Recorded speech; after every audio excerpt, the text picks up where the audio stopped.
ચલો આપણે સાંકેતિક ભાષામાં બારાક્ષરી શીખ્યા ને?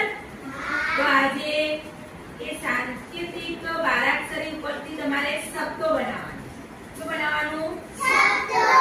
જો હું અહીંયાથી જે સંકેત કરું એ તમારે ઓળખી લેવાનું કે બેન શું કહેવા માંગે છે. હું અહીંયાથી બોલીશ નહીં, ખાલી ઈશારો જ કરીશ અને તમારે એ શબ્દ મગજમાં તૈયાર કરવાનો. જેને આવડે એને બોલવાનું. બરાબર? ચલો પહેલા એક સાદો શબ્દ લઈએ. તમારા મનમાં ગોઠવવાના હો. મૂળાક્ષર અસ્વઈ દીર્ઘઈ અસ્વ દીર્ઘ બધું તમારે ગોઠવવાનું.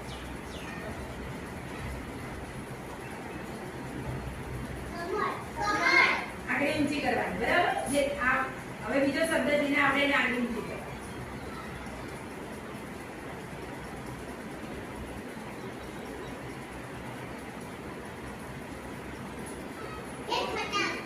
સરસ.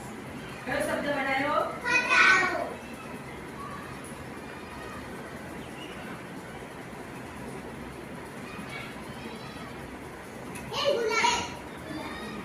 જે શાંતિ રાખવાની છે. બધા આંગળી ઊંચી થવા દેવાની. પછી હું જેને પૂછું એને બોલવાનું. હા, બીજા વિચારતા તો હોય, થોડું ધીમું વિચાર.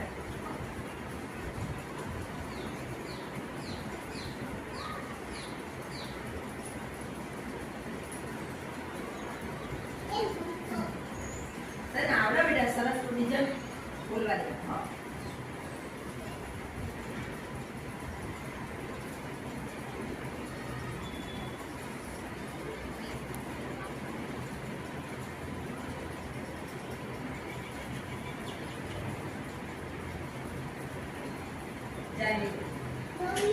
સરસ. તાળી પાડો. જો કાનૂન 2 માત્ર વાળા પણ તમને આવડે ને, એટલે જે સરસ રીતે સમજ્યું છે કે શબ્દ આવી રીતે સાંકેતિક ભાષામાં બોલી પણ શકશે અને બનાવી પણ શકશે. તમારે કોઈ શબ્દ બીજાને સમજાવવો હોય, જેવી રીતે હું સમજાવું છું એવી રીતે તમે સમજાવી શકો કે નહીં? થોડા હું સમજાવું પછી તમારે સમજાવવાનું. બરાબર?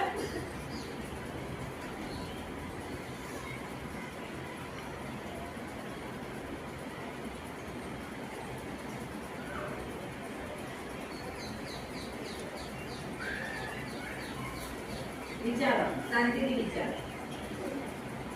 બીજા લાઈટ ના થાય ફરીથી